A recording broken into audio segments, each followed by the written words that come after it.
Hindi ka nabibilang dito, umalis ka. Ang tinig puno ng paghamak ay bumasag sa marangyang katahimikan ng La Perla Restaurant. Tila isang matalim na kristal na pinatama sa marmol na sahig. Ang tunog ay gumapang sa bawat sulok ng silid. Pinatitigil ang mahinang tugtugin ng jazz quartet sa entablado at ang masayang kalansingan ng mga kubyerto sa mamahaling plato. Lahat ng mga mata, mula sa mga mesang VIP na naliligo sa ginintuang ilaw ay sabay-sabay na napalingon sa entrada. Doon sa isang madilim na sulok nakatayo si Ginang Gloria. Ang kanyang matandang katawan ay tila umurong gaya ng isang tuyong dahon sa harap ng paparating na bagyo. Mahigpit ang kapit niya sa kanyang lumang pitaka at ang manipis niyang lana na kardigan, isang kulay abong kasuotan na may mga himulmol na sa dulo ng manggas, ay isang malungkot na tanawin sa gitna ng dagat ng mga kumikinang na evening gown at mga plansadong tuxedo. Si Dennis, ang night shift manager ng La Perla, ay humakbang palapit. Bawat yabag ng kanyang Italianong sapatos na katad sa makintab na sahig ay may bigat at awtoridad. Tak, tak, tak. Malamig, matigas at mapanghusga. Ang kanyang itim na suit ay tila isinukat para ipangalandakan ang pekeng kapangyarihan at ang kanyang buhok na pinahiran ng pomada ay kumikinang na parang salamin sa ilalim ng mga dambuhalang aranyang kristal. Huminto siya sa harap ni Ginang Gloria na parang isang pader na humaharang sa lahat ng liwanag. Ang kanyang mga mata ay sinuri ang matanda mula ulo hanggang sa mga paa nitong may mantsa ng putik na sapatos. Isang tingin ng sukdulan na pandidiri na para bang tumitingin siya sa basurang kailangang walisin palabas. "Bingi ka ba?" Pasitsit niyang sabi habang bahagyang inilapit ang kanyang mukha. Ang malamig na hininga niyang amoy menthol ay tumama sa pisngi ng matanda. "Sinabi kong umalis ka na. Dinudumihan mo ang hangin para sa aming mga kliyente." Ako." Nagsimulang magsalita si Ginang Gloria, ngunit ang kanyang lalamunan ay tuyo na parang disyerto. Walang boses na lumalabas. Sinubukan niyang ituwid ang kanyang likod, ngunit ang kanyang mga binti ay nanginginig at tila ayaw sumunod. Hinihintay ko ang anak ko. Ang anak mo." Isang mapanuyang nangiti ang sumilay sa labi ni Dennis. "Ano siya rito, tagahugas ng plato o tagalinis ng banyo? Ang pinto para sa mga katulad ninyo ay nasa likod sa eskinita katabi ng mga basurahan." Namula ang mukha ni Ginang Gloria. Ang bawat salita ay parang isang sampal na dumadampi sa kanyang pisngi. Ang kahihiyan ay parang isang bakal na kamay na pumipiga sa kanyang dibdib. Ibinaba niya ang kanyang tingin, itinuon ito sa kanyang mga luma at gastadong sapatos. Dito niya ako sinabing maghintay." Bulong niya, ang kanyang boses ay basag at puno ng isang munting pag-asa. Si Adrian, pinapunta niya ako dito. Adrian, malakas na tumawa si Dennis, isang tawang maikli at walang kagalakan. "May 10 empleyado kami ritong nagngangalang Adrian. Itigil mo na ang pagpapanggap. Gusto mo lang makalusot para manglimos o magnakaw? Hindi ba?" Ilang metro ang layo, tila napako sa kanyang kinatatayuan si Leah. Payat sa kanyang unipormeng, medyo maluwag ang kanyang mga mata, ay bahagyang lubog dahil sa kakulangan ng tulog. Sa kanyang mga kamay, isang pilak na tray na may lamang makukulay na cocktail, ngunit ang kanyang paningin ay nakatuon sa matandang babae. Ang nanliliit na tindig na yon, ang panginginig ng mga kamay, ang pagkapit sa lumang kardigan. Biglang sumalakay sa kanyang isipan ang imahe ng kanyang lola. Si Lola Remedios, ganoon na ganoon din ang itsura ng kanyang lola tuwing nilalamig ito, tuwing nagugutom, tuwing kailangan nito ng gamot. Ang puso ni Leah ay tila piniga. Kaninang umaga lang bago siya pumasok sa trabaho, muli niyang tinitigan ang papel mula sa ospital. Isang mahabang listahan ng mga numero na katumbas ng isang operasyon sa puso na magliligtas sa buhay ng kanyang lola. Isang halaga na parang isang bundok na imposibleng akyatin. Bawat sentimo ng kanyang sahod, bawat pisong natatanggap niyang tip, ay maingat niyang itinatabi para sa araw na yon. Ang trabahong ito, ang tanging lubid na kanyang kinakapitan. Leah, huwag kang makialam. Bulong sa kanya ni Eileen, isa pang waitress na dumaan sa kanyang tabi. Hayaan mo si Sir Dennis. Trabaho niya yan. Trabaho natin ang magsilbi. Isipin mo na lang ang lola mo. Kailangan mo ng trabahong ito. Tama si Eileen. Kailangan niyang manahimik. Kailangan niyang lumunok ng pride para sa kanyang lola. Ngunit nang muling umubo si Ginang Gloria, isang ubong tuyo at hirap at dinala nito ang kamay sa kanyang dibdib na tila hindi makahinga, hindi na natiis ni Leah. Isang matunog na kalansing ang umalingaw-ngaw nang bigla niyang ilapag ang tray ng mga cocktail sa pinakamalapit na service table. Hindi na mahalaga ang mga patakaran. Hindi na mahalaga si Dennis. Mabilis siyang nagsali ng isang basong puno ng tubig, nilagyan ito ng 2 pirasong yelo, huminga ng malalim, at naglakad patungo sa madilim na sulok kung saan pinagtatabuyan ang matanda. Ginang, ang kanyang boses ay mahina nanginginig, ngunit puno ng init. Nagulat si Ginang Gloria at itinaas ang kanyang tingin. Ang kanyang mga mata, malabo at puno ng mga luhang hindi pa tumutulo, ay tumitig sa hindi kilalang dalaga. Inumin niyo po ito? Magalang na sabi ni Leah habang iniaabot ang baso ng tubig para po gumaan ang inyong pakiramdam. Nanginginig na iniabot ni Ginang Gloria ang kanyang kamay. Ang kanyang mga payat na daliri ay malapit nang dumampi sa malamig na ibabaw ng baso ng Leah. Isang sigaw na parang kulog ang umalingaw-ngaw sa likuran niya. Si Dennis ay sumugod na parang isang buhawi, ang mukha niya ay namumula sa galit. Ang mga ugat sa kanyang leeg ay tila puputok. Hindi siya makapaniwala sa kanyang nakikita. Isang hamak na empleyado ang nangahas. Nasuwayin siya. Sino ang nagbigay sa'yo ng permiso? Hinablot niya ang baso ng tubig mula sa kamay ni Leah bago pa man ito mainom ni Ginang Gloria. Ang tubig ay tumilapon, binabasa ang manggas ng lumang kardigan ng matanda. Hindi ito isang bahay ampunan. Sigaw niya kay Leah habang itinuturo ang daliri sa mismong noo nito. Gusto mo bang masisante? Sino ka sa akala mo? Bumalik ka sa trabaho mo ngayon din. Napaatras si Leah, ang kanyang mukha ay maputla, ngunit ang kanyang mga mata ay nanatiling nakatitig sa matanda puno ng awa at pag-aalala. Hinarap ni Dennis si Ginang Gloria. At ikaw, hindi ka pa rin umaalis? Gusto mo bang tawagin ko ang pulis dahil sa panggugulo? Lumayas ka rito. Aalis na po. Takot na tumayo si Ginang Gloria. Nanghina ang kanyang mga tuhod at muntik na siyang matumba. Nagmamadali niyang hinawakan ang laylayan ng kanyang damit. Inuko ang ulo hanggat maaari upang itago ang mga luhang dulot ng matinding kahihiyan. Habang naglalakad siya papalabas ang kanyang munting katawan, ay tila nilalamon ng karangyaan sa paligid. Bago siya tuluyang makalabas sa umiikot na pinto, ang kanyang mga tuyong labi ay gumalaw, bumibigkas ng isang pangalan sa hangin. Adrian. Sa labas ang hangin ay malakas at malamig. Sa loob isa pang bagyo ang malapit nang magsimula. Anong karapatan mong suwayin ako? Pasigaw na bulong ni Dennis kay Leah. Ang mga mata ay nanlilisik. Si Leah na karaniwang yumuyuko sa isang simpleng pagtikhim lang niya ay nakatayo ngayon sa kanyang harapan, matapang na nakatingin sa kanyang mga mata. Ang galit ni Dennis ay sumiklab. Gusto mong maging bida? Sige, ngumisi siya. Bayaran mo ang katangahan mo. Ang halaga ng basong binasag mo, ang imported mineral water, at ang serbisyo sa matandang pulubing yan. Bayaran mo ngayon din kung hindi itatawag kita sa puli. Nanigas si Leah sa kanyang kinatatayuan. Ang puso niya ay kumakabog ng napakabilis. Sa gitna ng kanyang takot, narinig niya ang tawag ng kanyang konsensya.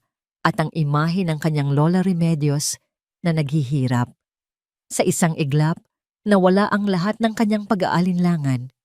May determinasyon sa kanyang mga mata, kinuha ni Leah ang isang baso mula sa service station. Ang malamig na kristal ay tila nagbigay sa kanya ng lakas habang naglalakad siya pabalik kay Ginang Gloria. Ginang, heto po ang inyong tubig. Ang tinig ni Leah ay mahinahon ngunit malinaw. At sa pag-angat ng ulo ni Ginang Gloria, ang nag-aapoy na mga mata ni Dennis ay bumaling sa kanya puno ng galit na hindi maikukubli, handang sumabog anumang sandali. Ang sigaw ni Dennis ay parang latigong humampas sa hangin. LIA. Bago pa man maabot ni Ginang Gloria ang baso, hinablot ito ni Dennis mula sa kamay ni Leah. Ang kilos ay marahas at puno ng galit. Ang malamig na tubig ay sumambul at dumaloy sa gasgas ng lana sa braso ng matanda, nag-iwan ng madilim na mantsa na parang isang malungkot na luha. Ang baso naman ay lumipad at bumagsak sa marmol na sahig. Isang matinis at nakabibinging tunog. Nang nababasag na kristal, ang pumunit sa katahimikan. Tingnan mo ang ginawa mo. Dagundong ni Dennis ang kanyang mukha ay kasing pula ng mamahaling alak na kanilang isinisilbi. Itinuro niya ang nagkalat na bubog sa sahig. Sino ka sa akala mo para suwayin ako, isang hamak na waitress na nangangarap maging bayani? Hinarap niya si Leah at bawat salita ay tila may lason. Ang tubig na yan ay hindi basta-basta tubig. Evian yan, galing pa sa French Alps. At ang basong yan ay Riedel Crystal. Alam mo ba kung magkano ang halaga ng mga yan? Mas mahal pa sa isang buong linggong sahod mo.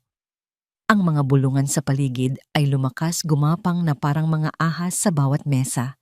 Ang mga mayayamang kliyente na kanina'y nagbubulag-bulagan ngayon ay meron ng panoorin. Ang iba'y napapailing, ang iba'y may mapanuyang ng ngiti sa kanilang mga labi. Nakita ni Leah sa di kalayuan si Eileen, umiiling ang mga matay, halos sumisigaw ng sinabi ko na sayo. Sa gitna ng lahat ng ito, sinubukan ni Ginang Gloria na tumayo ng tuwid. Ang takot sa kanyang mga mata ay napalitan ng isang tahimik na determinasyon. Pasensya na, iho, sabi niya sa nanginginig ngunit marangal na tinig. Aalis na ako. Huwag mo nang idamay ang bata. Sinubukan niyang lumakad palayo, ngunit humarang si Dennis sa kanyang daraanan. Ang kanyang malaking katawan ay isang pader ng arogansya. Hindi pa tayo tapos, Lola. Sabi niya, ang pagtawag ng Lola ay puno ng pang-iinsulto. Kailangan mong matuto ng leksyon. Ang lugar na ito ay may mga pamantayan. Hindi ka pwedeng basta-basta na lang pumasok dito at magdulot ng gulo. Ang tanawing iyon ang bumasag sa kung anumang natitirang pagtitimpi sa kalooban ni Leah. Ang matandang babae na ang tanging kasalanan ay ang maging mahirap at matanda ay kinukulong at pinapahiya. Ang larawan ng kanyang sariling lola, si Lola Remedios, na nakahiga sa kama ng ospital at naghihintay ng himala, ay biglang lumitaw sa kanyang isipan.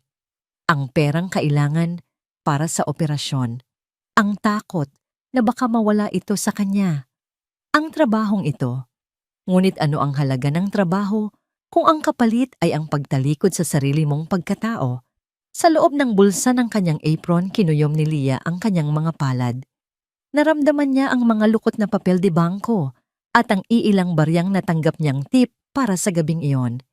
Iyon ang kanyang dugo at pawis. Iyon ang pambili sana ng gamot ni Lola Remedios para sa susunod na araw. Iyon ang lahat-lahat niya. Isang malalim na hininga.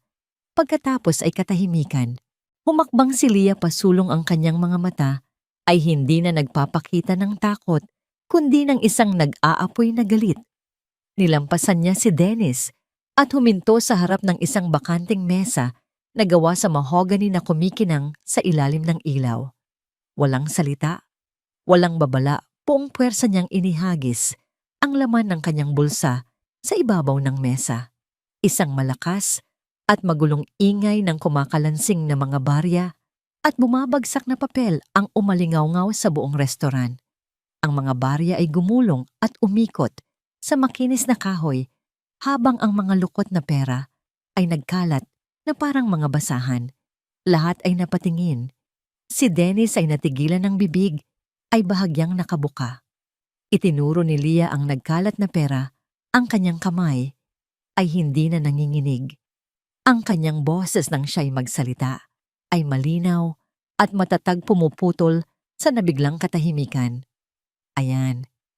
Sigaw niya. Ayan ang bayad mo.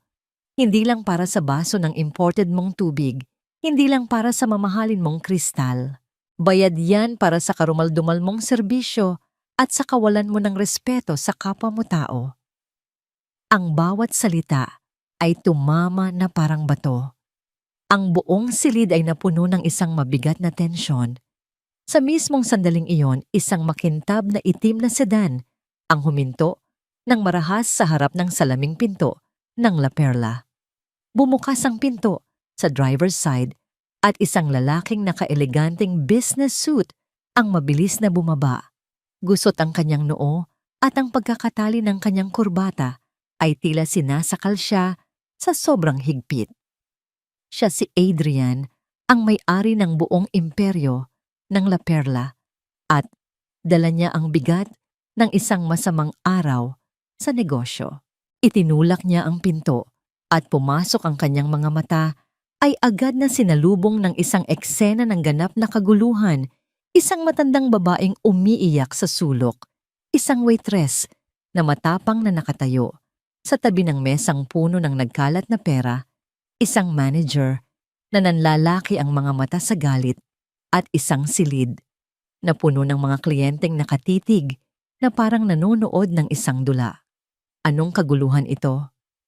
Ang boses niya ay mababa at puno ng yelo, isang malamig na anunsyo na ang tunay na bagyo ay kararating pa lamang. Anong kaguluhan ito? Ang boses ni Adrian ay hindi pa sigaw, ngunit ito'y tila isang piraso ng yelo na bumagsak sa gitna ng silid, pinatitigas ang lahat ng nasa paligid. Ang bigat ng kanyang presensya ay sapat na para patahimikin ang huling bulungan. Lahat ng mga mata mula sa mga kliyente hanggang sa mga staff ay napako sa kanya ang hari sa kanyang palasyo. Bago pa man makahuma si Leah, si Dennis ay kumilos na tila tinamaan ng kidlat. Ang kaninang mapagmataas na anyo ay biglang naglaho, napalitan ng isang desperadong pagkaalisto. Mabilis siyang lumapit kay Adrian, bahagyang yumukod at nagsalita. Sa tinig na puno ng pekeng pag-aalala, sinisiguradong mahaharangan niya si Leah mula sa paningin ng kanilang amo. Sir Adrian, salamat sa Diyos at dumating kayo. Sabi niya, ang kanyang mga kamay ay ikinukumpas na parang isang aktor sa entablado. Isang malaking eskandalo po, sir. Hindi ko na po alam ang gagawin. Itinuro niya si Leah na nakatayong tila isang estatwa sa tabi ng mesang may nagkalat na pera. Ang babaeng yan, sir, nagwala po siya. Bigla na lang siyang sumigaw at naghagis ng pera sa mesa. Sinisira niya po ang reputasyon ng La Perla sa harap ng ating mga pinakamahahalagang kliyente. Ang mga mata ni Adrian na kanina pa madilim dahil sa pagod at stress mula sa isang buong araw ng pakikipag-away sa mga board member na gustong agawin ang kanyang kumpanya ay lalong dumilim. Hindi niya pinansin ang takot sa mga mata ni Ginang Gloria na papalabas na ng pinto. Hindi niya pinansin ang mga bubog sa sahig. Ang nakita lang niya ay ang resulta kaguluhan, isang depektibong parte sa kanyang perpektong makina. Ang kanyang tingin ay lumipat mula sa mukha ni Dennis patungo kay Leah, isang tinging malamig at mapanuri, tila sinusuri niya ang isang sirang kagamitan. Nakita niya ang gusot nitong uniforme, ang mumurahing sapatos, at ang nakakalat na mga barya at lukot na pera sa mesa. Para sa kanya iyon ay isang larawan ng kawalang dignidad. Sir, ako po. Sinubukan ni Leah na magpaliwanag, ang kanyang boses ay nanginginig ngunit determinado. Manahimik ka. Ang utos ni Adrian ay maikli at matalas. Isang salita na tumaga sa anumang pag-asa ni Leah na marinig. Humakbang siya palapit at tila umurong ang hangin sa paligid niya.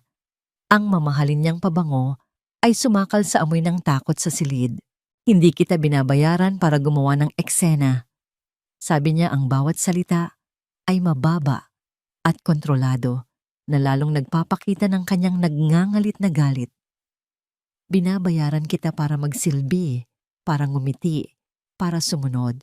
Naiintindihan mo ba ang pagkakaiba ng isang empleyado at isang problema? Itinuro niya ang pera sa mesa.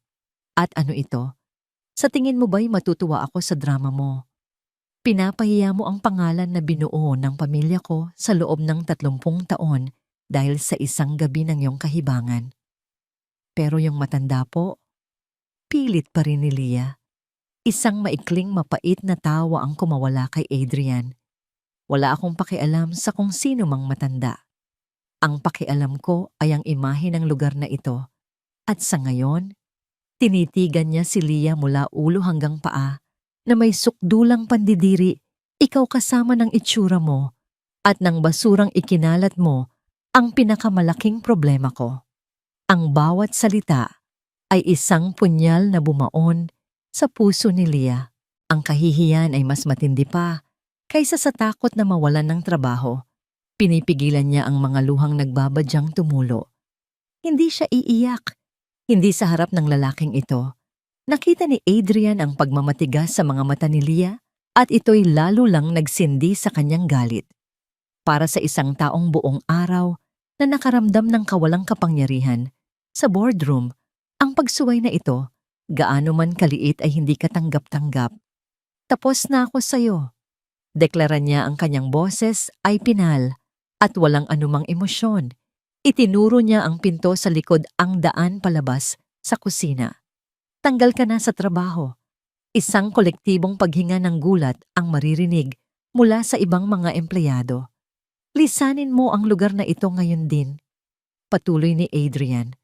At huwag ka nang umasang makakatanggap ka kahit isang kusing bilang huling sahod. Ituring mo na lang yang bayad sa perwisyong idinulot mo. Iyon na ang huling dagok. Ang pera na dapat sanay para sa kanyang lola ay wala na. Ang trabaho na siyang bumubuhay sa kanila ay wala na. Ngunit sa gitna ng pagkawasak isang kakaibang kapayapaan ang bumalot kay Leah.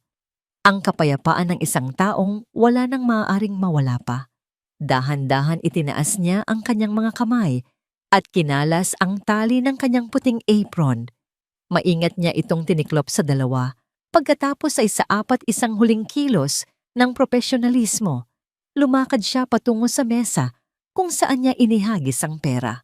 Sa ibabaw ng mga barya at lukot na papel de bangko, marahan niyang ipinatong ang nakatuping apron. Isang simbolikong pagsuko hindi ng kanyang dignidad, kundi ng kanyang serbisyo sa lugar na yon. Hindi niya tinignan si Adrian, hindi niya tinignan si Dennis, hindi niya tinignan ang sinuman. Tumalikod siya tuwid ang likod at nagsimulang maglakad patungo sa pinto ng kusina.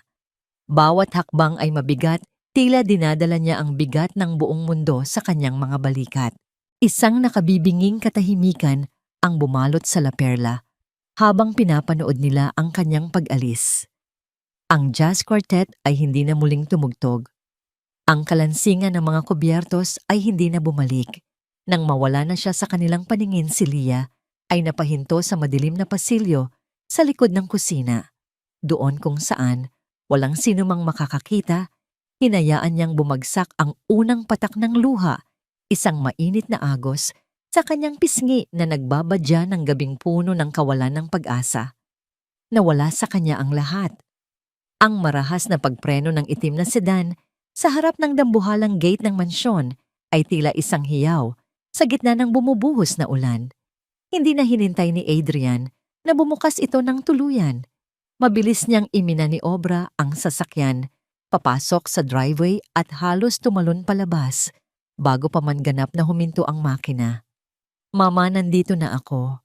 Ang kanyang boses ay umalingaw-ngaw sa malawak at walang taong foyer.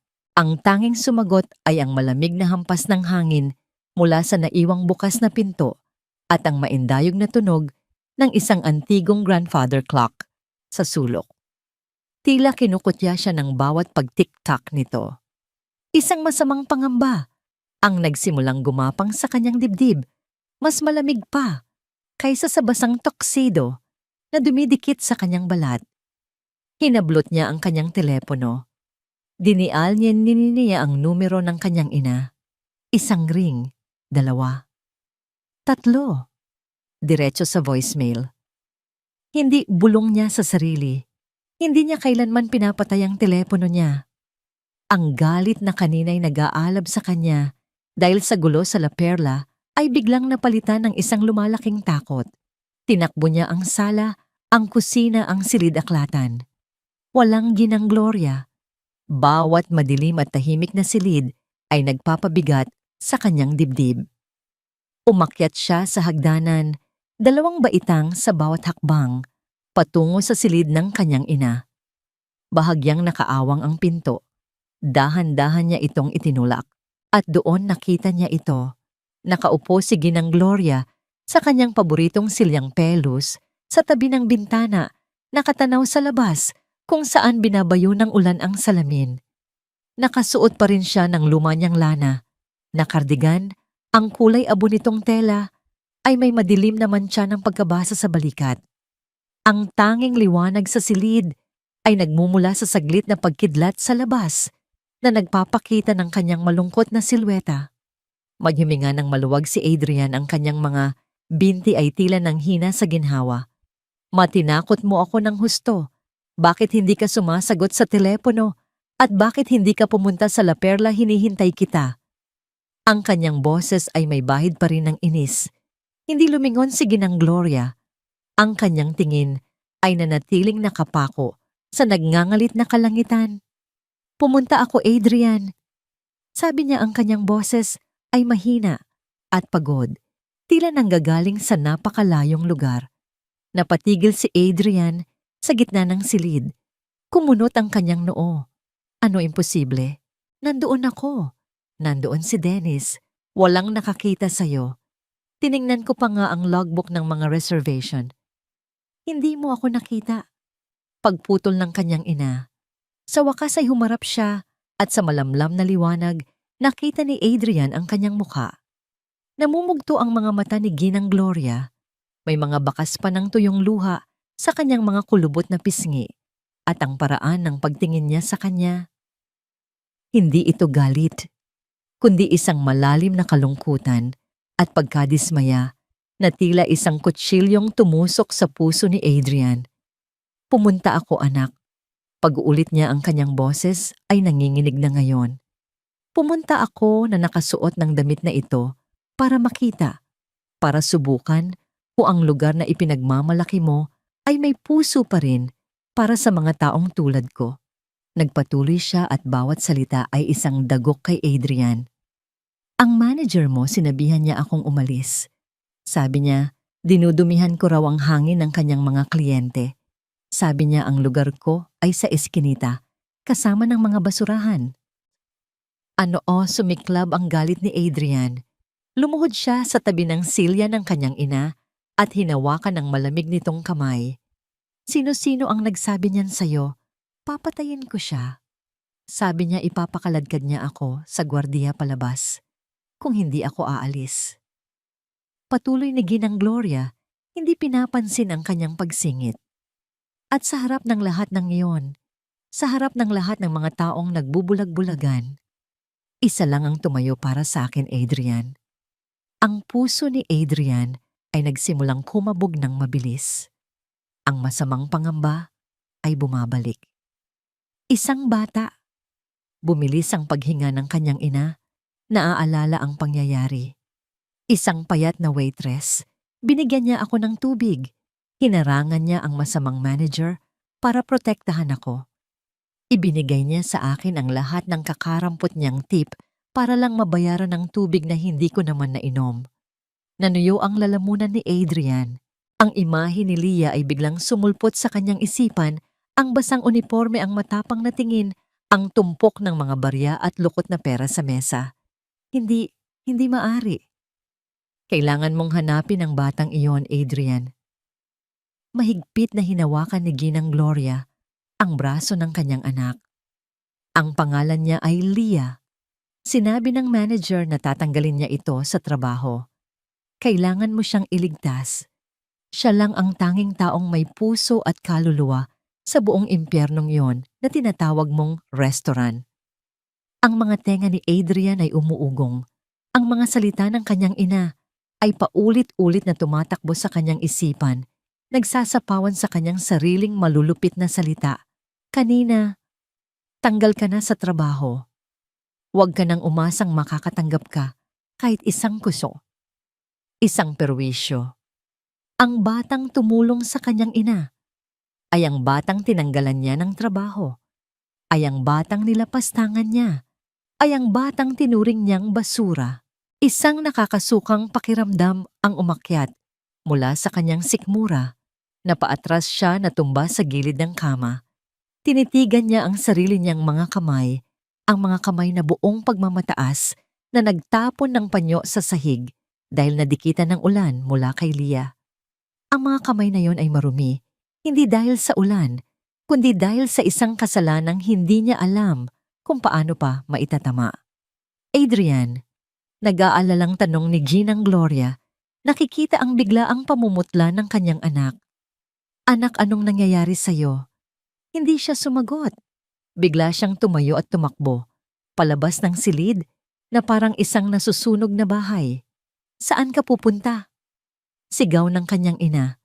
Babalik ako sa restaurant. Sigaw ni Adrian, pabalik ang kanyang boses ay basag at puno ng isang kaguluhan na ngayon lang niya naramdaman sa buong buhay niya. Kailangan kong makita ang CCTV ngayon din. Tinakbo niya ang hagdanan pababa na parang isang baliw. Ang katotohanan ay isang halimaw na humahabol sa kanya at kailangan niyang harapin ito. Kailangan niyang makita, gamit ang sarili niyang mga mata, ang kabuuan ng kanyang katangahan at kalupitan. Sa labas ang itim na sedan ay muling umungol, sinusuong ang gabi at ang ulan pabalik sa La Perla.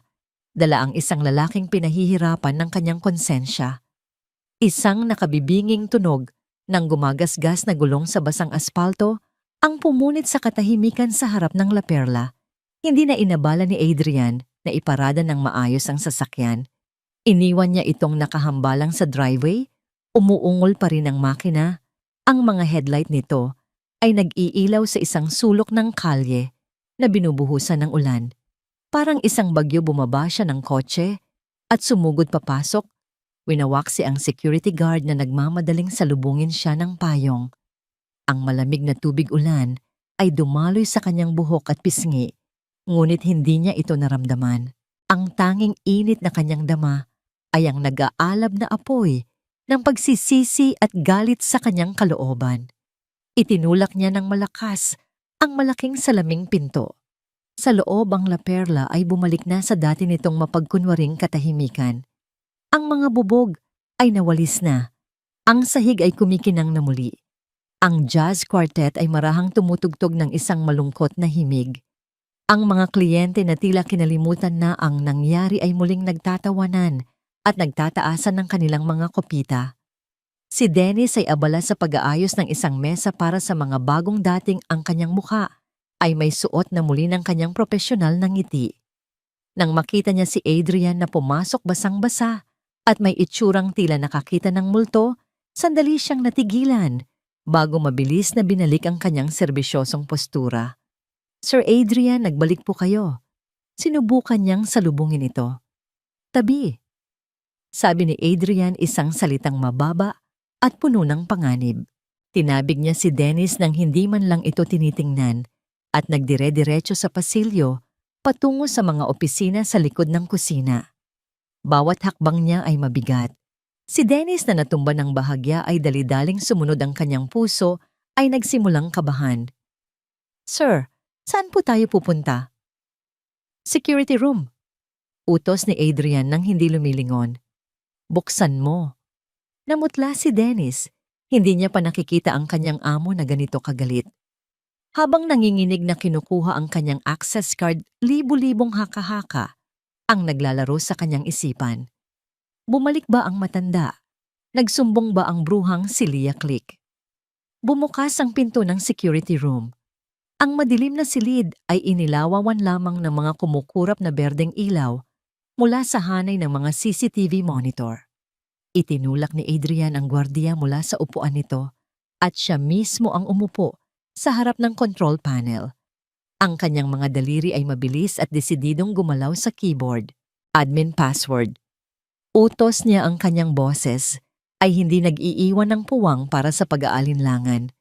Nanginginig na binigkas ni Dennis ang mga numero, ang malamig na pawis ay nagsimulang mamuo sa kanyang noo.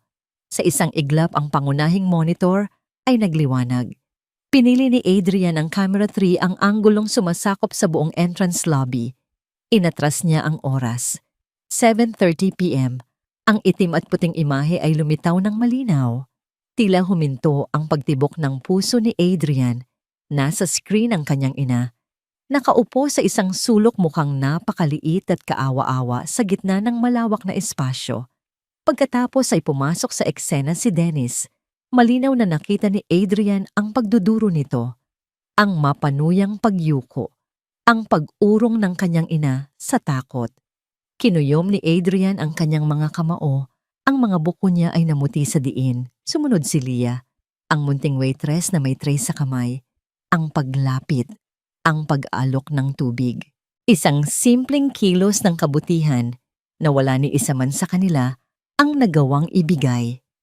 At pagkatapos, ang eksenang tila sumaksak sa puso ni Adrian. Ang marahas na paghablot ni Dennis sa baso ng tubig. Ang pagkatapon nito sa kanyang ina.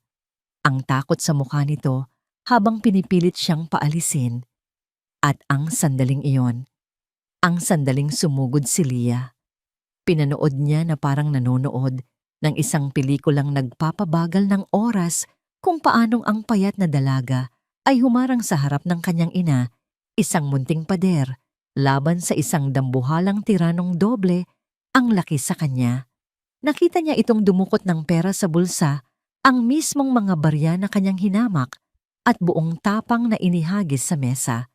Nakita niya kung paano nito inalalayan ang kanyang ina palabas, kung paano nito tinulungang makasakay ng taxi. Nakita niya ang huling paghawak ng kamay bago umandar ang sasakyan. Isang mainit na luha ang pumatak sa pisngi ni Adrian, humalo sa malamig na tubig ulan. Ngunit ang pinakamasakit na bahagi ay hindi pa dumarating. In-fast forward niya ang video. Nawala ang taxi. At kaagad ang kanyang itim na sedan ay pumasok sa frame. Nakikita niya ang sarili niya. Bumaba ng kotse arogante sa kanyang mamahaling suit at may pader ng stress sa kanyang mukha. At nandoon si Leah. Nakatayo sa kanyang harapan, basang-basa nanginginig, katatapos lang gamitin ang lahat ng kanyang pera para tulungan ang kanyang ina. At nakita niya ang sarili niyang dumuduro sa dalaga. Kahit walang tunog ang video, bawat salita ay umalingaw-ngaw sa kanyang isipan na parang isang sumpa. Tanggal ka na sa trabaho. Isang perwisyo. Sa screen nakita niya ang pagyuko ni Leah. Ang pagtanggal nito ng apron. Ang maingat na pagpapatong nito sa mesa sa tabi mismo ng tumpok ng perang ibinayad nito para sa baso ng tubig ng kanyang ina. At pagkatapos ang malungkot nitong pagtalikod at paglakad papalayo. Hindi na niya kinaya. Ibinagsak ni Adrian ang kanyang ulo sa keyboard. Isang daing ng matinding sakit ang kumawala sa kanyang lalamunan.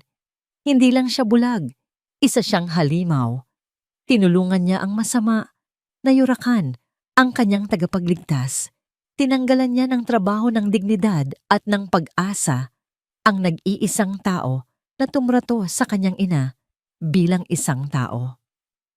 Sir, ang nanginginig na boses ni Dennis ay narinig mula sa kanyang likuran. Nakita niyang bumagsak ang amo at inakalang ito'y dahil sa pagkadismaya sa ginawa ni Leah. Dahan-dahan siyang lumapit handa nang magdagdag ng isa pang patong ng kasinungalingan. Kita niyo na po, sir, napaka-unprofessional po talaga niya. Kinailangan ko lang pong itinaas ni Adrian ang kanyang ulo. Napaatras si Dennis na parang nasampal. Napasandal siya sa mga filing cabinet sa likuran niya. Ang kanyang mga mata ay nanlalaki sa takot. Ang mga mata ni Adrian ay namumula, hindi dahil sa pag-iyak, kundi dahil sa isang galit na sumasabog na may bagsik na hindi pa niya nakikita kailanman. Iyon ang mga mata ng isang nasugatang hayop na sa wakas ay nakilala na ang kanyang tunay na kaaway. Dahan-dahang tumayo si Adrian marahan na lalong nagpatindi sa tensyon. Humarap siya kay Dennis na ngayon ay nakakulong sa pagitan niya at ng pader. Walang salita. Ang katahimikan ay mas nakakatakot kaysa sa anumang sigaw. Ikaw, nagsalita si Adrian, ang kanyang boses ay malalim at magaspang na tila nanggagaling sa pinakailalim ng impyerno. Alam mo ba kung sino ang matandang babaeng pinalayas mo? Lumunok si Dennis. Ang pawis ay tumutulo na ngayon sa loob ng kwelyo ng kanyang mamahaling polo. Isang pulubi po, sir. Isang manloloko. Ina ko yon. Ang sigaw ni Adrian ay yumanig sa buong security room. Napanganga si Dennis. Ang kanyang mga mata ay tila lalabas sa kanyang bungo. Ang kanyang mukha ay nawalan ng lahat ng kulay. Ang kanyang mga binti ay bumigay at dahan-dahan siyang dumausdos sa sahig na parang isang tumpok ng gulaman. Niyo po. Bulong niya ang kanyang mga labi ay nanginginig nang hindi mapigilan. Tinitigan ni Adrian ang nagkukumahog na lalaki sa kanyang paanan na may sukdulang pandidiri. Gusto niya itong saktan, gusto niya itong durugin. Ngunit isang simpleng parusa ay hindi sapat. Kailangan ito ng isang bagay na mas masakit, isang bagay na pampubliko. Bumalik si Adrian sa control panel. Mula sa kanyang bulsa, kinuha niya ang isang maliit na silver USB at isinaksak ito sa computer. Mabilis niyang kinopya ang video file na katatapos lang niyang panoorin.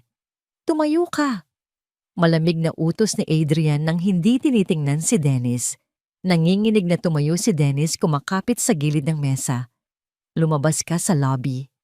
Patuloy ni Adrian habang hinihila ang USB mula sa port. Tipunin mo ang lahat ng staff, ang lahat ng kliyente. Dalhin mo sila sa gitna ng dining hall. Mahigpit niyang kinuyom ang USB sa kanyang palad. At hanapin mo si Leah. Ibalik mo siya rito. Kung wala siya rito sa loob ng 20 minuto, sisiguraduhin kong hindi ka na makakatrabaho kahit saan sa buong Pilipinas. Lumabas si Adrian ng security room. Iniwan si Dennis na nanginginig sa ganap na katatakutan. Naglakad siya pabalik sa dining hall. Ang kanyang mga yabag ay mabibigat at may layunin. Ang kasiyahan ng mga kliyente ay malapit nang matapos. Ang kurtina ng pagkukunwari ay malapit nang ibagsak. At ang hustisya, isang hustisyang nahuli, ngunit mapanira, ay malapit nang ihain. Itigil ang tugtog. Ang sigaw ni Adrian ay umalingaw sa buong La Perla, malinaw at makapangyarihan na parang isang utos ng hari. Ang konduktor ng jazz quartet ay natigilan ng kanyang bow, ay dumulas sa mga kwerdas ng biolin, lumilikha ng isang matinis at sintonadong tunog. Pagkatapos katahimikan, isang biglaan at mabigat na katahimikan ang bumalot sa buong lugar. Ang mahinang kalansingan ng mga kubyertos ay huminto. Ang mga tawanan ay namatay. Lahat ng mga mata na puno ng pagtataka at pagkainis ay napahay. Ay napako sa lalaking nakatayo ngayon sa gitna ng silid, sa ilalim mismo ng pinakamaliwanag na aranyang kristal. Basang-basa ang kanyang suit, magulo ang buhok at namumula ang mga mata. Mukha siyang taong katatakas lang mula sa isang bagyo, ngunit ang aurang bumabalot sa kanya ay ang di matitinag na awtoridad ng isang nagngangalit na monarko. Lumapit siya sa maliit na entablado kung saan nakalagay ang sound system at ang malaking projector screen na karaniwang ginagamit para sa mga corporate event. Walang alinlangan, isinaksak niya ang silver USB sa port. Sa kabilang dulo ng silid, lumabas si Dennis mula sa pasilyo nanginginig at maputla. Kasunod niya ang dalawang gwardiya na halos kinaladkad si Leah pabalik. Kawawa ang itsura ni Leah. Nakasuot pa rin siya ng kanyang luma at basang damit, may bitbit na mumurahing bag at ang kanyang buhok ay nakadikit sa kanyang noo dahil sa ulan. Hinarang siya ng mga gwardiya sa may back exit mismo nang sinusubukan na niyang umuwi. Ang mukha niya ay puno ng takot at pagkalito iniisip na ibinalik siya para kasuhan o lalo pang ipahiya. Diyan ka. Itinuro ni Adrian si Leah pagkatapos ay si Dennis. Tumayo kayong lahat dyan. Humarap siya sa mga nagbubulungan niyang mga kliyente. Kinuha niya ang mikropono. Paumanhin sa pag-istorbo sa inyong magandang hapunan. Nagsimula si Adrian, ang kanyang boses ay malalim at malamig, pinapalakas ng sound system. Ngunit ngayong gabi, ang La Perla ay may espesyal na ihahain. Ito ay tinatawag na ang katotohanan. Pinindot niya ang play button. Ang dambuhalang LED screen sa likod ng entablado ay biglang nagliwanag. Ang itim at puting video ay lumitaw malinaw at detalyado. Ang buong silid ay napigil ang hininga. Nakita nila si Ginang Gloria, ang matandang babaeng marahil ay nakita nilang nakaupo sa sulok kanina na tila isang basahan na itinapon lang doon. Nakita nila si Dennis, ang manager na laging yumuyukod sa kanilang mga black card na walang awang dinuduro at tinataboy ang matanda. Narinig nila kahit sa isip lang ang bawat masasakit na salita. Nakita nila ang pagtapon ng tubig, nakita nila ang takot sa mukha ng matanda. Ang mga bulungan ay nagsimula. Diyos ko! Hindi ako makapaniwala. Pagkatapos ay lumitaw sa screen si Leah, ang munting waitress na sumugod para mamagitan, ang dalagang dumukot ng pera mula sa sarili niyang bulsa, ang dalagang nag-alalay sa matanda nang may kabutihang loob na wala ni isa man sa kanila sa kabila ng kanilang yaman ang nagpakita. At sa wakas, ang huling eksena, ang pagdating ni Adrian, ang pagpapahiya niya kay Leah, ang pagtatanggal niya rito sa trabaho. Nagtapos ang video. Ang screen ay naging itim. Ang katahimikan ngayon ay hindi na dahil sa pagtataka. Ito ay mabigat na parang tingga-puno ng hiya. Ang hiya ay gumapang sa hangin, dumikit sa kanilang mga mamahaling damit at alahas. Bumaba si Adrian mula sa entablado. Naglakad siya ng diretso patungo kay Dennis. Sa puntong yun, si Dennis ay bumagsak na sa sahig. Ang kanyang mga binti ay hindi na siya kayang suportahan. Ang pawis ay bumubuhos sa kanyang mukha, tinutunaw ang anumang natitirang dignidad sa kanyang itsura. Ginoong Dennis, isa. Umalingaw-ngaw ang boses ni Adrian kahit walang mikropono. Natatandaan mo ba kung ano ang unang patakaran ng La Perla? Walang naisagot si Dennis. Ang kanyang mga labi ay nanginginig. Respeto. Si Adrian na mismo ang sumagot. At nyurakan mo ito. Pinalayas mo ang isang matandang babae sa gitna ng ulan. Nilapastangan mo ang dignidad ng isang tao. Yumuko si Adrian, tinititigan si Dennis ng diretso sa mga mata. At ang babaeng iyon ay ang ina ko.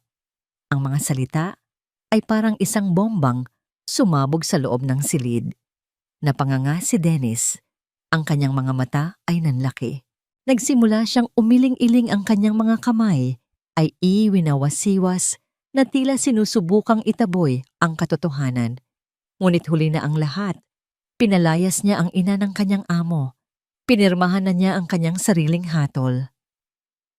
Tanggal ka na sa trabaho, malamig at pinalna, sabi ni Adrian.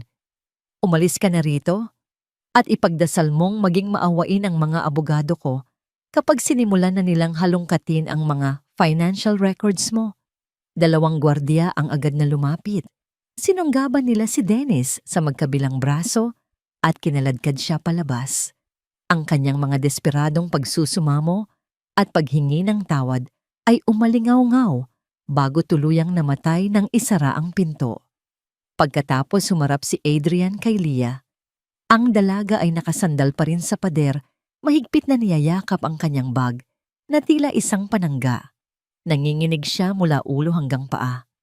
Ang kanyang mga mata malapad at puno ng pagkalito ay nakatitig kay Adrian. Ina niya ang matandang iyon. Ay ina niya. Huminga ng malalim si Adrian at humakbang palapit sa kanya.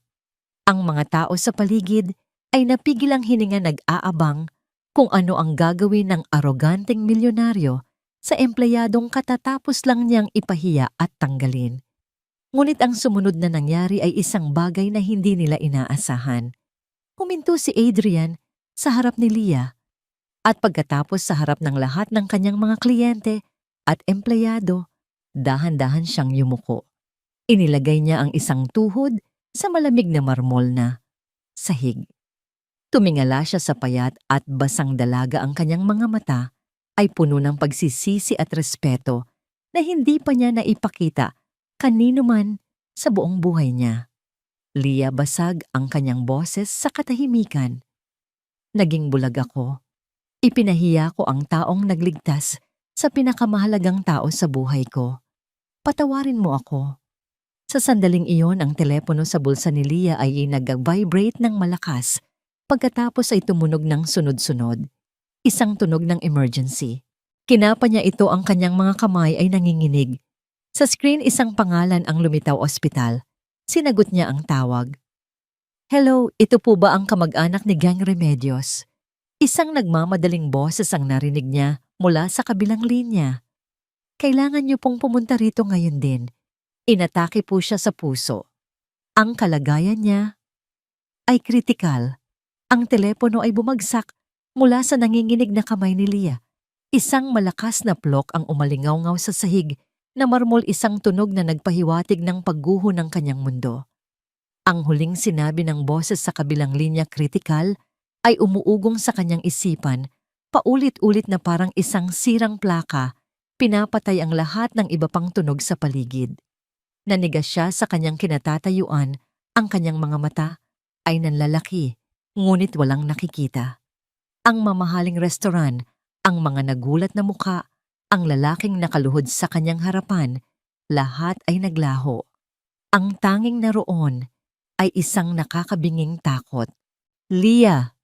Naramdaman niya ang isang mahigpit na pagkakahawak sa kanyang mga balikat.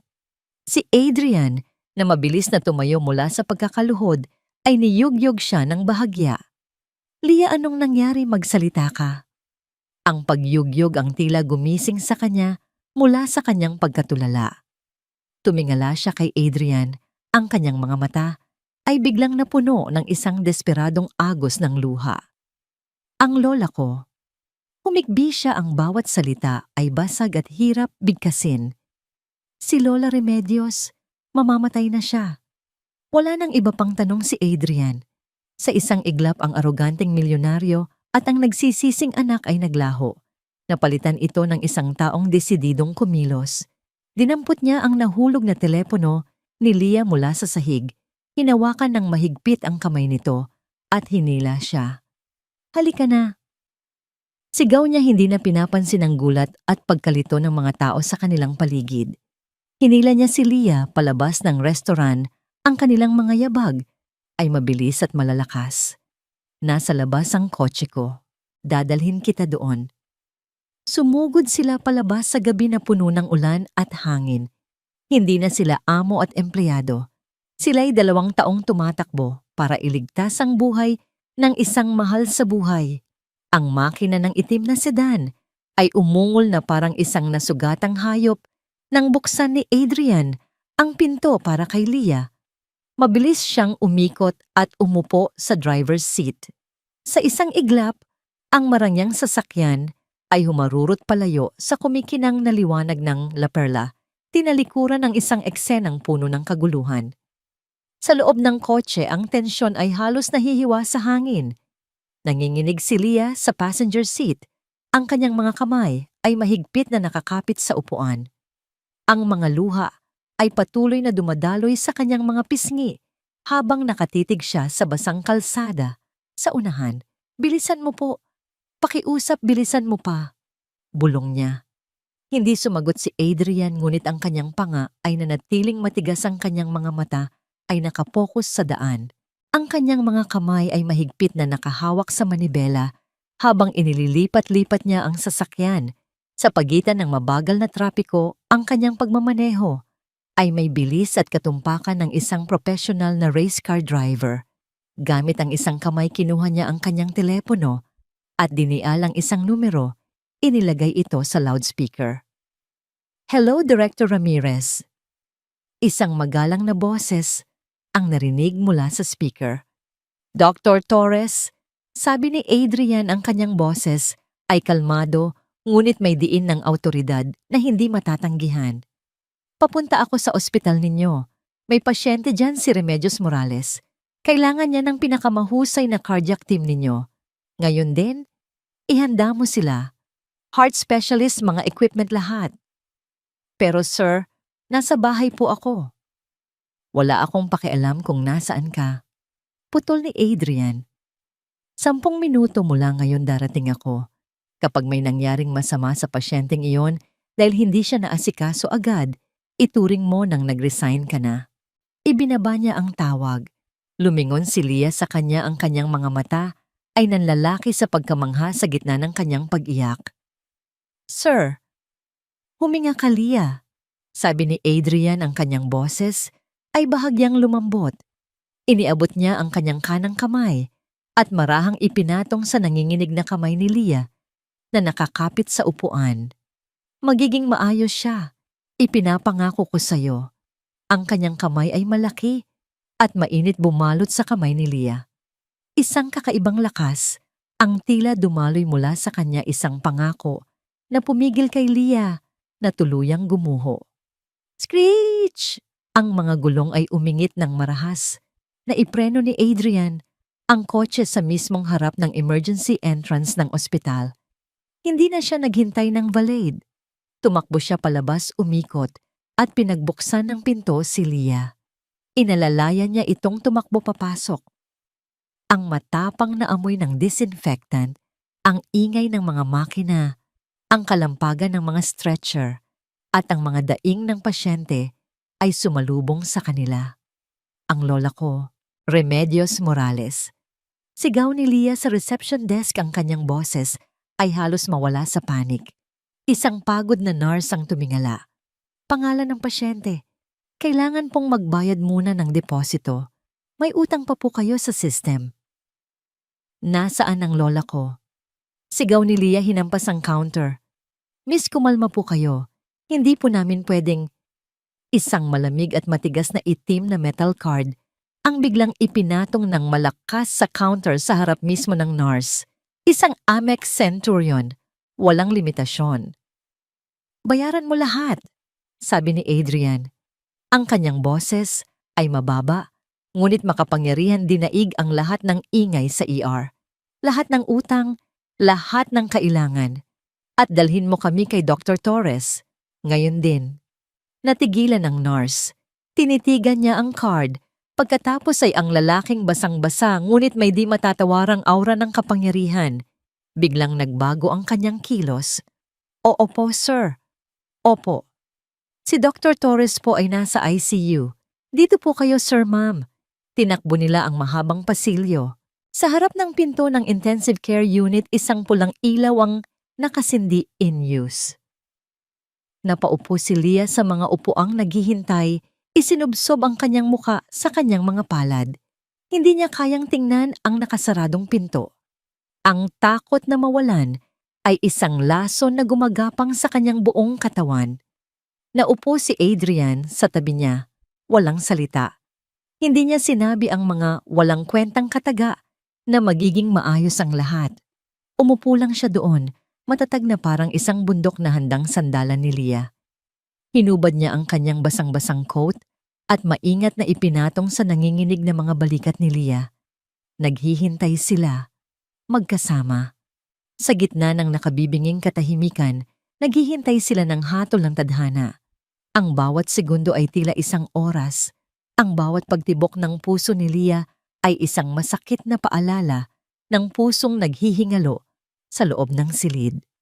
Ang tanging tunog sa pasilyo ay ang mahinang ugong ng bentilasyon at ang sarili nilang mga paghinga. Si Adrian ay nanatiling tahimik sa kanyang tabi.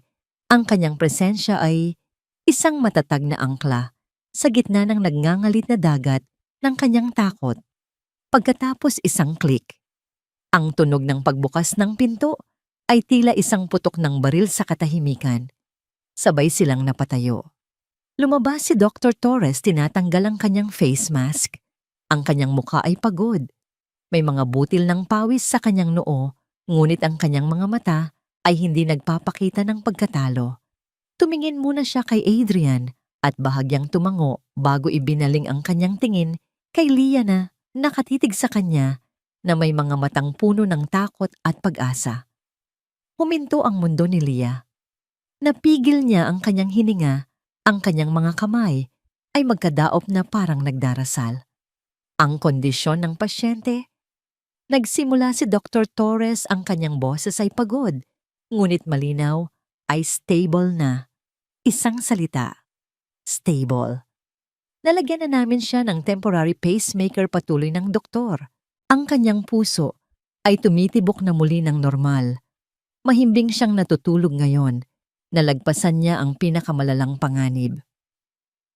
Ang mga binti ni Leah ay bumigay, ngunit hindi siya bumagsak sa malamig na sahig. Mabilis siyang nasalo ni Adrian, ang kanyang mga braso ay malakas na pumulupot sa kanya. Tapos na. Bulong ni Adrian sa kanyang tainga, ang kanyang boses ay malalim at puno ng ginhawa. Ligtas na siya. Tapos na ang lahat. At sa mga salitang yon bumigay si Leah. Humagulgol siya.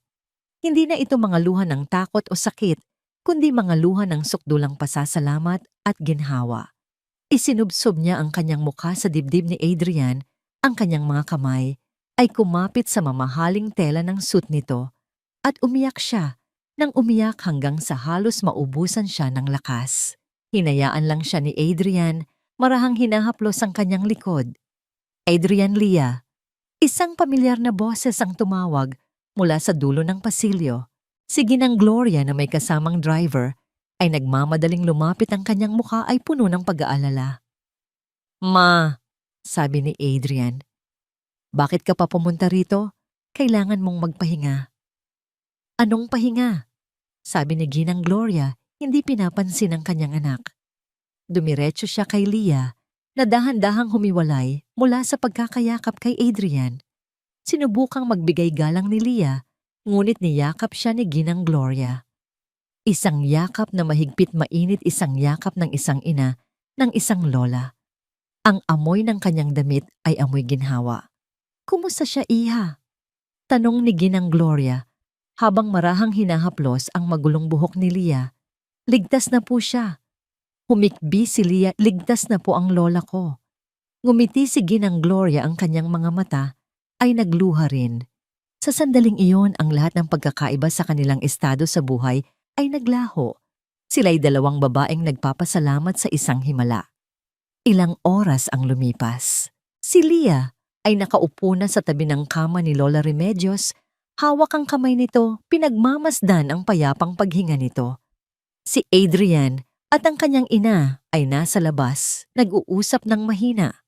Nang sa wakas ay makatulog si Lola Remedios, nang mahimbing dahan-dahang lumabas si Leah. Naabutan niya si Adrian na nag-iisa nakasandal sa pader. "Salamat!" sabi ni Leah, ang kanyang boses ay sinsero. "Salamat sa lahat. Hindi ko alam kung paano kita mababayaran." "Huwag mo nang isipin yan," putol ni Adrian. "May utang ako sa'yo, Leah. Utang na hindi kayang bayaran ng pera." Tinitigan niya ito, ang kanyang mga mata ay seryoso. "Kaya may alok ako sa'yo. Isang paraan para makabawi ako at para mabigyan ka ng nararapat sa'yo." "Alok?" "Gusto kong bumalik ka sa La Perla," sabi ni Adrian. Napaatras si Leah. Hindi ko na po kaya. Hindi bilang waitress." Mabilis na sabi ni Adrian. "Gusto kitang maging bagong head of service and training para sa buong Ramirez Group. Ikaw ang magiging tagapamahala sa lahat ng managers. Ikaw ang magtatakda ng bagong kultura. Ikaw ang magtuturo sa kanila ng bagay na matagal ko nang nakalimutan. Ang maglingkod mula sa puso." Natigilan si Leah. Mula sa isang waitress na tinanggal sa trabaho, patungo sa isang ehekutibo. Ang alok ay hindi ka panipaniwala. Ito ang sagot sa lahat ng kanyang problema sa pera. Ito ang magtitiyak na hindi na muling manganganib ang buhay ng kanyang lola. Ngunit habang tinititigan niya ang mga mata ni Adrian, nakita niya ang isang bagay na mas malalim kaysa sa pera. Nakita niya ang isang taong desperadong itama ang kanyang mga pagkakamali. Huminga siya. Nang malalim tinipon ang lahat ng natitirang lakas at dignidad sa kanyang katawan. Tinatanggap ko po, sabi ni Leah. Ang kanyang boses ay hindi na nanginginig. Ito'y matatag. Isang ngiti ng ginhawa ang sumilay sa mga labi ni Adrian. Salamat, Leah. Hindi mo alam kung gaano kahalaga. Pero pagputol ni Leah, itinaas ang isang daliri. Mayroon akong isang kondisyon. Nawala ang nangiti ni Adrian na palitan ng pagtataka. Isang waitress na katatapos lang iligtas ang lola dahil sa kanya ay nagbibigay sa kanya ng kondisyon. Anong kondisyon? Tanong niya ang kanyang interes ay napukaw. Tinitigan ni Leah si Adrian nang diretso sa mga mata, walang bakas ng pagkatakot o pag-aalinlangan. Ang kondisyon ko, sabi niya ng malinaw at dahan-dahan, ay ito sa unang araw ng aking training para sa lahat ng mga manager. Ikaw bilang presidente at CEO ng kumpanyang ito ay uupo sa harap kasama nila bilang isa sa aking mga estudyante.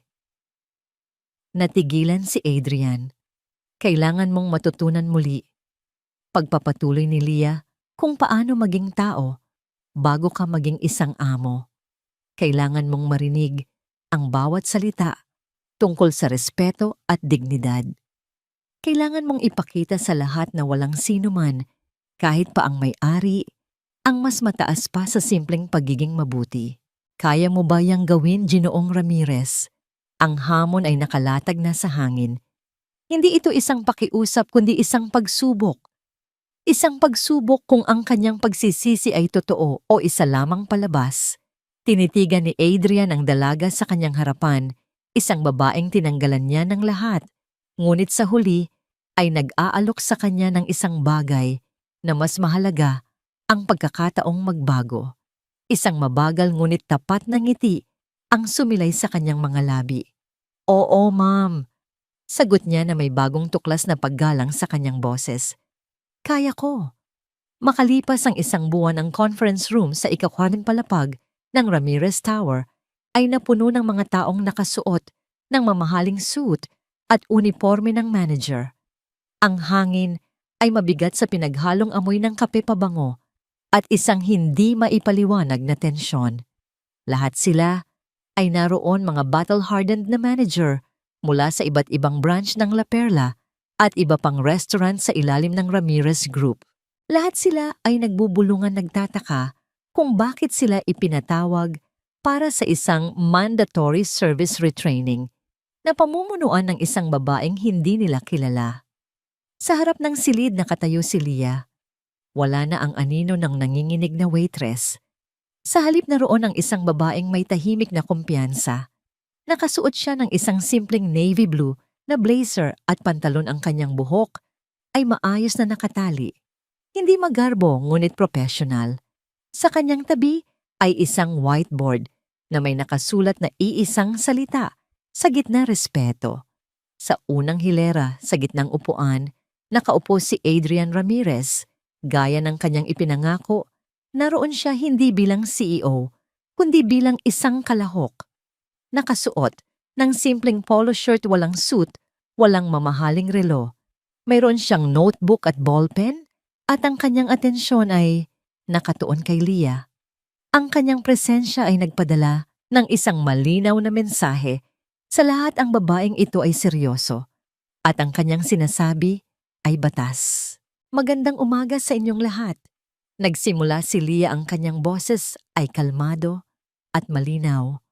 Umaalingaw-ngaw sa silid sa tulong ng isang maliit na mikropono. Ang pangalan ko ay Leah Morales at ako ang inyong bagong Head of Service and Training. Ilang mga kilay ang tumaas. Isang mahinang bulungan ang gumapang mula sa likuran. Nakita ni Leah si Eileen, ang kanyang dating katrabaho, na ngayon ay na-promote bilang assistant manager sa La Perla na nakaupo sa isang sulok. Ang mga mata ni Eileen ay matatalimpuno ng pag-aalinlangan at inggit. Alam ko kung ano ang iniisip ng marami sa inyo. Pagpapatuloy ni Leah, hindi inaalintana ang mga reaksyon. Sino ang babaeng ito? Saan siya nanggaling? Ano ang alam niya tungkol sa pamamahala ng isang 5-star establishment? Huminga siya ng malalim. Hindi ako nagtapos sa isang mamahaling business school. Ang pinakamataas na posisyon ko bago ito ay pagiging isang waitress. Mas lumakas ang bulungan. Pero sa maikling panahon ng paninilbihan ko sa sahig ng isa sa ating mga restaurant, sabi niya, ang kanyang tingin ay diretso. May natutunan akong isang bagay na hindi itinuturo sa mga libro. Natutunan ko na ang pundasyon ng isang matagumpay na serbisyo ay hindi ang presyo ng alak o ang kinis ng mantel. Ito ay ang simpleng pagkilala sa dignidad ng bawat taong pumapasok sa ating mga pintuan. Sinimulan niya ang training. Ang kanyang mga aral ay simple ngunit radikal para sa marami sa kanila. Itinuro niya ang The Empty Chair Policy, isang patakaran kung saan ang bawat bakanting upuan ay dapat tingnan bilang isang oportunidad na magpakita ng kabutihan, hindi isang nawalang kita. Ipinakilala niya ang The Water Glass Rule na nagsasabing ang isang baso ng tubig gaano man kamura ay dapat isilbi ng may parehong paggalang at atensyon tulad ng isang bote ng pinakamahal na champagne. Hindi natin alam ang kwento ng bawat taong dumadating, sabi niya habang naglalakad sa gitna nila. Maaring ang taong nakasuot ng luma ay isang bilyonaryong sinusubukan lang ang ating serbisyo. O maaaring siya ay isang taong nag-ipon ng isang buong taon para lang maranasan ang ating lugar sa isang espesyal na okasyon. O maaaring siya ay isang ina, tulad ng ina ng ating CEO na gusto lang makita ang pinaghirapan ng kanyang anak. Isang biglaang katahimikan ang bumalot sa silid nang marinig ang huling pangungusap. Lahat ng mga mata ay napabaling kay Adrian na nanatiling hindi kumikibo, ngunit isang bahagyang pamumula ang gumuhit sa kanyang mga tenga. Sa kalagitnaan ng session sa oras ng open forum, itinaas ni Eileen ang kanyang kamay. Miss Morales, sabi niya, ang kanyang tono ay magalang ngunit may bahid ng panunuya. Ang lahat ng ito ay maganda sa teorya, pero nasa negosyo tayo ng kita. Paano natin mababalanse ang kabutihan na ito sa ating mga target sa benta? Kung bibigyan natin ng espesyal na atensyon, ang lahat babagal ang ating serbisyo. Malulugi tayo. Ito ang hamon na hinihintay ng lahat. Ang tanong na nasa isip ng bawat manager na nakatuon sa numero. Tumingin si Leah kay Eileen. Salamat sa iyong tanong, assistant manager. Bago pa man makasagot si Leah, isang boses ang nagsalita mula sa harap na hilera. Sasagutin ko yan, sabi ni Adrian habang dahan-dahang tumatayo. Lahat ay napatingin sa kanya. Humarap siya sa lahat hindi bilang amo, kundi bilang isang kapwa estudyante. Sa loob ng 10 taon, pinatakbo ko ang kumpanyang ito na nakatuon sa iisang bagay kita. Tumaas ang ating benta, lumawak ang ating imperyo, ngunit halos mawala sa akin ang isang bagay na mas mahalaga. Naglakad siya patungo sa harap, tumabi kay Leah. 1 buwan na ang nakalipas, pinalayas ng isa sa ating mga manager ang sarili kong ina dahil sa itsura niya. At ako nabulag sa mga numero at target ay sinuportahan ang maling desisyon na iyon. Ang insidenteng iyon ay halos sumira sa reputasyon natin, isang pinsalang hindi kayang ayusin ng kahit gaano kalaking kita. Tumingin siya kay Eileen. Ang kabutihan ay hindi kalaban ng kita. Ito ang bagong strategiya natin para sa kita. Ang isang masayang customer na naramdaman ng respeto, mayaman man o mahirap, ay babalik. Magsasabi siya sa 10 kaibigan. Ang isang masamang karanasan tulad ng nangyari sa aking ina ay kakalat na parang apoy sa social media. Humarap siya sa lahat. Simula ngayon ang performance ng bawat manager ay hindi na lamang susukatin sa benta. Susukatin na rin ito sa customer satisfaction at employee morale na direktang pangangasiwaan ni Miss Morales. Ang sino mang hindi kayang sumunod sa bagong kultura ng puso at respeto ay malayang maghanap ng ibang kumpanyang hindi nagpapahalaga sa mga ito. Ang kanyang mga salita ay pinal at walang pag-aalinlangan. Isang malinaw na linya ang iginuhit sa buhangin. Napipi si Eileen. Umupo siya, ang kanyang mukha ay namumula sa hiya. Mula sa sandaling iyon, nagbago ang lahat. Ang pag-alinlangan sa silid ay napalitan ng isang bagong pag-unawa at ang ilan ay may bagong paggalang. Nang matapos ang training, nilapitan ni Adrian si Leah habang inaayos nito ang kanyang mga gamit. "Magaling ka," sabi niya, ang kanyang boses ay puno ng sinserong paghanga. "Mas magaling kaysa sa inaasahan ko." Ngumiti si Leah. "Nagsisimula pa lang ako, sir." "Adrian?" Pagtatama niya. "Adrian na lang." Tumingin sila sa isa't isa. Hindi na bilang amo at empleyado, hindi na bilang tagapagligtas at iniligtas, kundi bilang 2 taong magkakampi na may iisang misyon, ang muling itatag ang isang imperyo, hindi sa pundasyon ng pera, kundi sa pundasyon ng puso. Makalipas ang 3 buwan, ang La Perla Restaurant ay naliligo sa malambot at ginintuang ilaw ng dapit hapon. Ang kapaligiran ay ibang-iba na. Ang dating malamig at matigas na karangyaan ay napalitan ng isang mainit at nakakaengganyong pakiramdam. Ang mga staff ay ngumingiti na ngayon. Nang may tunay na galak, ang kanilang mga kilos ay magalang ngunit hindi mekanikal. Maging ang tugtugin ng jazz quartet ay tila mas masaya at mas magaan. Sa pinakamagandang mesa sa tabi ng bintanang salamin na may tanawin ng kumikinang na syudad, may 2 matandang babaeng masayang nagkukwentuhan. Si Ginang Gloria, na nakasuot ng isang eleganteng silk shawl, ay tumatawa ng malakas sa isang kwento. Sa tapat niya si Lola Remedios na malusog na ngayon at may sigla sa kanyang mga mata ay nakangiti. Ang dati niyang maputlang balat ay mayroon ng kulay. Ang dati niyang pag-aalala ay napalitan na ng kapayapaan. "Sinasabi ko sa iyo, Remedios," sabi ni Ginang Gloria habang humihigop ng tsa, "dapat mong tikman ng cheesecake dito. Si Adrian mismo ang pumili ng recipe. Mayroon itong sikretong sangkap." "Naku, Gloria, baka hindi ko na maubos," natatawang sagot ni Lola Remedios. "Pero ang sabaw na ito, napakasarap. Parang luto ng aking apo." Tumingin siya sa paligid, ang kanyang mga mata ay puno ng paghanga. "Hindi ko akalain na makakakain ako sa isang lugar na ganito kaganda." "Ito ay sayo rin, Remedios," marahang sabi ni Ginang Gloria. "Ang lugar na ito ay nailigtas dahil sa apo mo." Sa di kalayuan, malapit sa service station, nakatayo sina Adrian at Leah, pinagmamasdan ng 2 matanda. Si Leah, na nakasuot ng isang simpleng itim na bestida na nagpapatingkad sa kanyang kumpiyansa, ay may hawak na tablet kung saan niya sinusuri ang mga reservation para sa gabing iyon. Si Adrian, na nakatayo sa tabi niya, ay hindi nakatingin sa mga numero. Ang kanyang mga mata ay nakatuon sa ngiti sa mukha ng kanyang ina. Isang ngiting matagal na niyang hindi nakikita.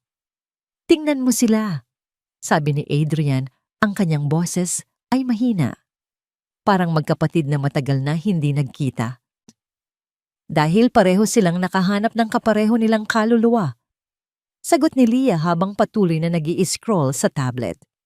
"Mayroon pa tayong isang bakanteng honor table mamayang 8:00. Ang honor table ay isa sa mga unang pagbabagong ipinatupad ni Leah. Bawat gabi, isang mesa ang inilalaan para sa isang pamilya o individual mula sa isang lokal na charity, mga guro nurse, mga ulila, na makakaranas ng isang 5-star na hapunan ng libre. Ito ay naging pinakasikat na programa ng restaurant, laging laman ng positibong balita sa social media. Isang pamilya na simple ang pananamit, isang ama, isang ina, at isang batang babae ang pumasok sa restaurant. Sila ay mukhang nahihiya at nailang. Agad silang sinalubong ni Leah. "Magandang gabi po. Kayo po ba ang Pamilya Santos?" tanong niya nang may pinakamainit na ngiti. "Ako po si Leah. Maligayang pagdating sa La Perla. Nakahanda na po ang inyong mesa." Pinanood ni Adrian habang personal na inalalayan ni Leah ang pamilya patungo sa kanilang mesa. Pinanood niya kung paano nito kinausap ang munting bata, kung paano nito pinaliwanag ang menu sa mga magulang na halatang hindi sanay sa ganoong lugar. Walang bahid ng pagmamataas, tanging sinseridad. Nang bumalik si Leah, nakasandal pa rin si Adrian sa station. "Alam mo ba," sabi ni Adrian, "tumaas ng 40% ang kita natin sa huling quarter." "Alam ko," sagot ni Leah nang hindi tumitingin. "Binasa ko ang report." "Hindi iyon dahil sa bagong menu o sa marketing," pagpapatuloy ni Adrian. "Ito'y dahil sa'yo, dahil sa kanila." Tumango siya patungo sa direksyon ng kanilang mga ina. "Dahil ibinalik mo ang kaluluwa sa lugar na ito." Sa wakas ay tumingin si Leah sa kanya. Sa ilalim ng malambot na ilaw ang kanyang mga mata ay kumikinang. Huminga ng malalim si Adrian. "Leah, noong gabing iyon sa ospital, nangako akong babawi ako sa'yo. Binigyan kita ng posisyon ng magandang sahod ng seguridad para sa lola mo. Pero pakiramdam ko, hindi pa rin sapat." "Sobra-sobra na po yon, Adrian," marahang sabi ni Leah. "Hindi," sabi niya. "Dahil ang lahat ng yon ay tungkol sa negosyo, tungkol sa utang na loob. Pero ang gusto kong sabihin ngayon ay hindi na tungkol doon." Humakbang siya palapit. "Sa nakalipas na 3 buwan, nakita kitang magtrabaho. Nakita ko ang iyong talino, ang iyong tapang, at higit sa lahat ang iyong puso. Hindi mo lang binago ang kumpanya ko, Leah. Binago mo rin ako." Iniabot niya ang kanyang kamay, hindi bilang isang boss, kundi bilang isang lalaki. Hindi ko alam kung ano ang tawag dito. Pag-amin niya, isang bakas ng pagkailang sa kanyang boses. Hindi ito utang na loob. Hindi ito pasasalamat. Siguro, ito ay isang imbitasyon. Gusto ko sanang, kung papayag ka, na samahan mo akong kumain.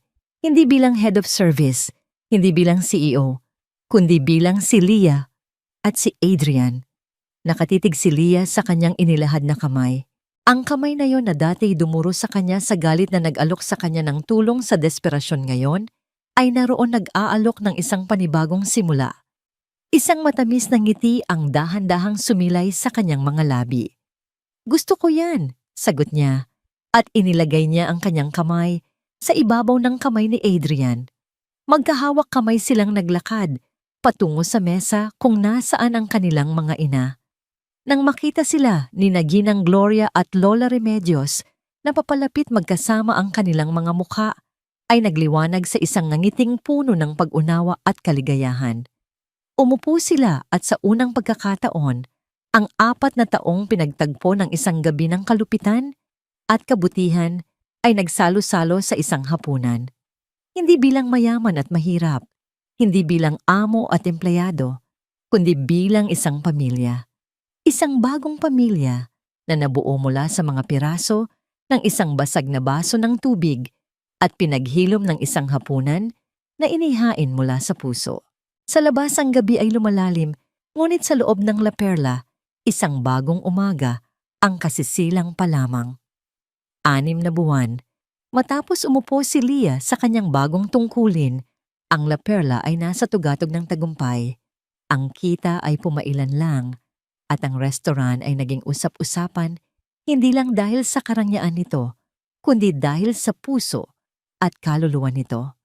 Ang programang Honor Table ay naging isang napakalaking tagumpay Nagbibigay sa Ramirez Group ng isang imahe sa publiko na hindi mabibili ng pera. Sina Adrian at Leah ay naging isang perpektong tambalan sa trabaho at isang mas malalim na damdamin ang unti-unting namumuo sa pagitan nila. Isang Biyernes ng gabi puno ang restaurant. Magkasamang pinagmamasdan ni na Adrian at Leah ang dining hall mula sa isang tahimik na sulok, parehong may ngiti ng kasiyahan sa kanilang mga labi. "Nagawa natin, Leah," sabi ni Adrian, may init sa kanyang mga mata. "Nagawa mo." Sa mismong sandaling iyon, sunod-sunod na nag-vibrate ang kanyang telepono. Kasabay nito ang malaking TV screen sa bar na kasalukuyang nagpapalabas ng isang laro ng basketball ay biglang lumipat sa isang breaking news channel. Breaking news eskandalo sa 5-star restaurant na La Perla. Ang pulang linyang tumatakbo sa ilalim ng screen. Isang malabo at magalaw na amateur video ang lumabas. Ipinapakita nito ang isang magulong eksena sa loob mismo ng kanilang restaurant ilang gabi na ang nakalipas. Isang lalaki na bisita mula sa honor table program ang sumisigaw hawak ang kanyang tiyan bago bumagsak sa sahig. Ang ibang mga bisita ay nagkakagulo sa takot. Ayon sa mga paunang ulat, umalingaw-ngaw ang boses ng reporter, ang biktima ay di umano'y nalason sa pagkain matapos kumain sa La Perla. Ang mas nakababahala pa ang biktima ay isa sa mga benepisyaryo ng charity program ng restaurant na naglalabas ng mga tanong tungkol sa pamantayan ng kaligtasan at posibleng diskriminasyon. Gumuho ang mundo ni na Adrian at Leah. Ang telepono ni Adrian ay hindi tumigil sa pag-ring mula sa mga tawag ng board of directors. Ang tablet ni Leah ay napuno ng mga notifikasyon ng mga kinansilang reserbasyon. Sa loob lamang ng ilang minuto, isang dambuhalang unos sa media ang bumayo sa kanila. Kinabukasan, lalong lumala ang sitwasyon. Nagsimulang magtanong ang mga food blogger. Ang presyo ng stock ng Ramirez Group ay nagsimulang bumagsak at pagkatapos dumating ang huling nakamamatay na dagok, isang opisyal na sulat mula sa investment firm ni Ginoong Vargas na nag-aalok ng isang tulong ang bilhin ng controlling shares ng Ramirez Group sa isang presyong napakamura na tila isang insulto. "Alam kong siya ito," sigaw ni Adrian sa isang emergency meeting, inihagis ang isang folder sa mesa. Naghihintay lang ng tiempo si Vargas. Nagpanik ang mga miyembro ng board, kailangan nating kumilos.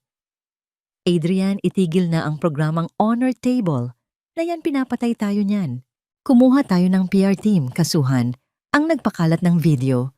Gawin ang lahat ng kailangan, mungkahin ang isa.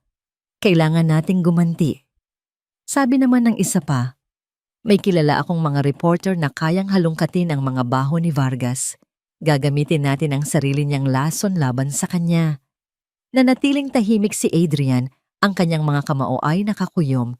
Naramdaman niya ang pagbabalik ng kanyang dating pagkatao, ang taong walang awa, handang gawin ang lahat para manalo. Halos tumango na siya, halos bumalik na sa dati niyang pamamaraan. Iyon ang pinakamadaling daan. Lumingon siya kay Leah na nanatiling walang imik sa buong pulong. Maputla ang kanyang mukha, ngunit ang kanyang mga mata ay hindi nagpapakita ng takot. Sa halip, mayroon itong isang malamig na determinasyon. Hindi't biglang nagsalita si Leah. Ang kanyang boses ay hindi malakas, ngunit sapat na para patahimikin ang lahat. "Kung gagawin natin yan, talo na tayo." Humakbang siya pasulong, hinarap si Adrian at ang buong board. "Anong ibig mong sabihin, ang ating sandata?" Tanong ng isang miyembro ng board ng may pag-aalinlangan. "Mga bulaklak at yakap." "Hindi," sagot ni Leah. "Ang katotohanan at ang pagiging bukas." Lumingon siya kay Adrian, ang kanyang mga mata ay nag-aalab. "Sa halip na magtago, bubuksan natin ang ating mga pinto. Adrian, magpatawag ka ng isang press conference dito mismo sa La Perla. Imbitahan mo ang lahat mga reporter-blogger, kahit ang mga pinakamabagsik nating kritiko." "Nababaliw ka na ba, Leah?" Bulong ni Adrian. "Kakainin nila tayo ng buhay." Gagawin lang nila yan kung meron tayong itinatago, sabi ni Leah. Ilalabas natin ang buong CCTV footage ng kusina mula sa gabing iyon. Ilalabas natin ang listahan ng ating mga supplier. Ipapakita natin ang ating quality control process. Pero ang pinakamahalaga sa lahat, huminto siya sandali. Hindi lang mga reporter ang iimbitahan natin. Eileen, lumingon siya sa dati niyang katrabaho. Kailangan ko ang tulong mo. Kontakin mo ang lahat ng pamilyang naging bahagi ng honor table sa nakalipas na 6 na buwan. Imbitahan mo sila sa press conference bilang mga buhay na saksi. Si Eileen, na kanina patahimik at takot sa isang sulok, ay napatingin kay Leah nang may pagkamangha. Isa itong napakalaking sugal. Ngunit nang makita niya ang determinasyon sa mga mata ni Leah at ang tiwala sa pagtango ni Adrian, may kung anong nagbago sa loob niya. Gagawin ko, sagot niya. Ang press conference ay ginanap makalipas ang 2 araw. Siksikan ng restaurant. Ang mga flash ng kamera ay walang tigil. Ang tensyon sa hangin ay halos nahihiwa. Tiyak na nanonood si Ginoong Vargas, naghihintay na sila mismo ang sumira sa kanilang sarili. Nakatayo sina Adrian at Leah sa entablado. Sinimulan ni Adrian sa pag-amin sa krisis, ngunit walang sinisisi. Pagkatapos, humakbang si Leah at inilahad ang kanyang plano, ganap na katapatan. Ipinakita ang mga video. Ipinamahagi ang mga dokumento. Hindi kami perpekto, sabi ni Leah. Ngunit nangangako kaming maglilingkod ng buong puso. At ang pusong yun ay hindi tumitingin sa laman ng inyong pitaka.